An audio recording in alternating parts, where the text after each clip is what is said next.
A very good morning to everyone. Thank you, Dr. Kumar Saurabh, for including me in this IC, and thank you, AIOS, for selecting this IEC in this first virtual AIOS conference. So, after all the enthralling talks on multicolor imaging, on glaucoma, retina, and neurophthal, I don't have much to say. Everybody knows everything almost.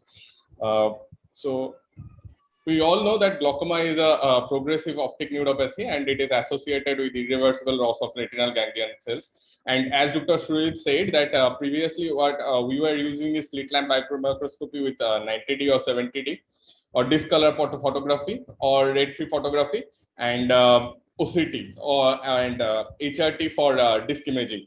And multicolor technology has obviously given us a new armamentarium in this whole thing and for the glaucoma diagnosis. It's a new non-invasive retinal imaging modality available in the Spectralis platform of Heidelberg. I don't have any financial interest. And what they do is they use a confocal scanning laser ophthalmoscopy, as Dr. Kumar Saurabh said. It uses 3 laser colors such as blue 488 nanometer, green of 550 nanometer of wavelength, and infrared 820 nanometer of wavelength. That penetrates the tissue different depths they penetrate and simultaneously capture and depict with a false color from the different retinal structures. So the infrared images, which has the higher wavelength, they visualize the structure at the level of the outer retina or choroid or the deeper structures. And the green reflectance shows the retinal blood vessels and hemorrhages and exudates. And the blue reflectance gives the details of the inner retina or the vitreoretinal interface or RNFL thinning. So these 3 images are integrated and composited into the multicolor images. This is the basic of the multicolor imaging technology. And I'll be discussing mainly about the 2 things where we don't have so many diseases like the retina, so many color depictions. We will mainly discuss on the cup and the nerve fiber layer defects and the controversial scenarios. So what is the nerve fiber layer defect? It is one of the earliest signs to detect the ongoing glaucoma damage and its association with the optic nerve head morphological changes. Wedge-shaped RNFLD is an important finding. Why there is a wedge-shaped? Because the axons of the retinal ganglion cells inserted into the ONH in a concentric manner. The outermost retinal nerve fiber layer is inserted most peripheral to the optic nerve head, and the deepest one inserted in the central part. So Hoyt et al. Has described that it goes like a striation all around the retina, the normal retinal nerve fiber layer.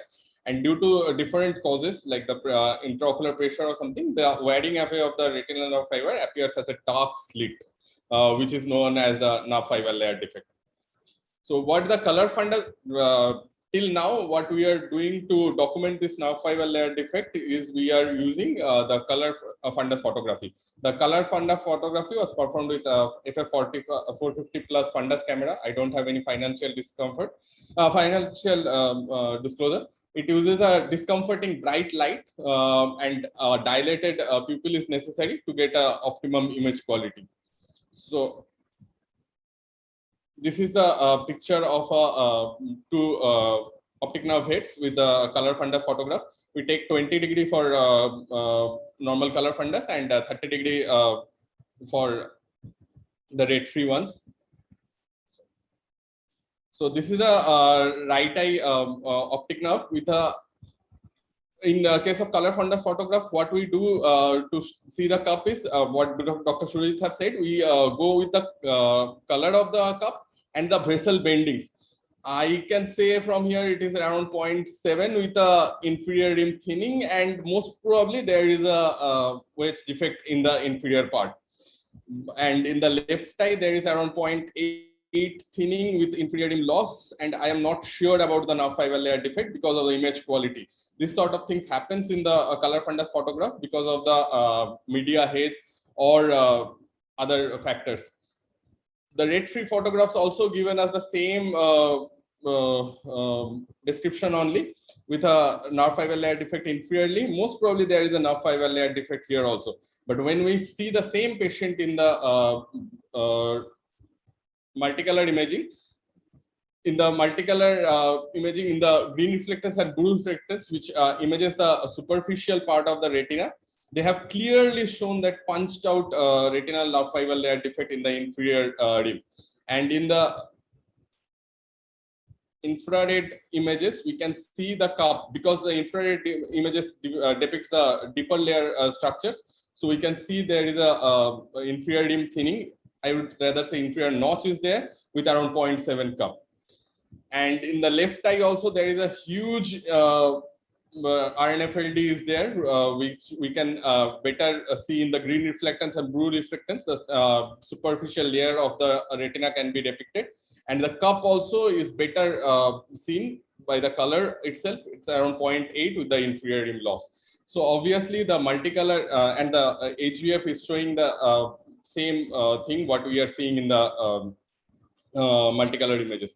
So in multicolor images, the nerve fiber layer defect is obviously better elicited than the normal color fundus photograph. We can see from the pictures itself. And it can give a good image quality in hazy media also, as Dr. Kumar sort of said, in the state of... View option. Sorry. Oh, no. In the if there is a hazy media like asteroid hyalosis or the lens haze, or there is a small pupil, we can get a better image quality with the multicolor image. In the patients of glaucoma, often there have non-dilating pupils like post-angle closure attack or pseudo exfoliation. In those cases, the pupil doesn't dilate. We can't dilate also the pupils. In those cases, the multicolor image is obviously a better choice than the color fundus photography. And the controversial will come in the multicolor. Sorry, is somebody saying anything? I'll continue. Multicolor imaging in myopic disc. In myopic disc, the detection of glaucoma and seeing the progression is actually very difficult, and myopia itself is considered as a risk factor for glaucoma, and for them to see the, because of the PPA and pedipapillary atrophy and all, the HVF is also not very informative actually. So this multicolor imaging gives a better view of the myopic disc. Even in the shallow cups also, they give a better picture in multicolor imaging. This is the color fundus photograph of a high myopic patients, where we can see there is, I will say 0.8 bipolar thinning is there with a huge PPA. I will not be able to tell what is beta zone or alpha zone clearly in this picture. Even in the red free also, I can tell whether it most probably is a beta zone, but in multicolor imaging, the pictures are a lot better. We can easily say there is around 0.9 VCD, vertical cup disc ratio with a huge PPA, and the beta zone is clearly visible here with a huge alpha zone.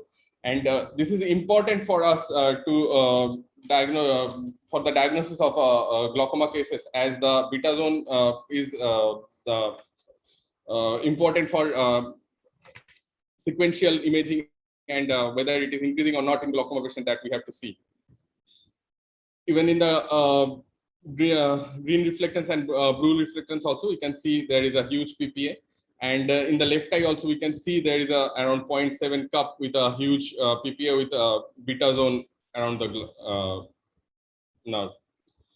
So in color fundus photographs or in the red field image also, the cup disc ratio in myopic eyes are not very discernible, which is very easily discernible in multicolor imaging and infrared images.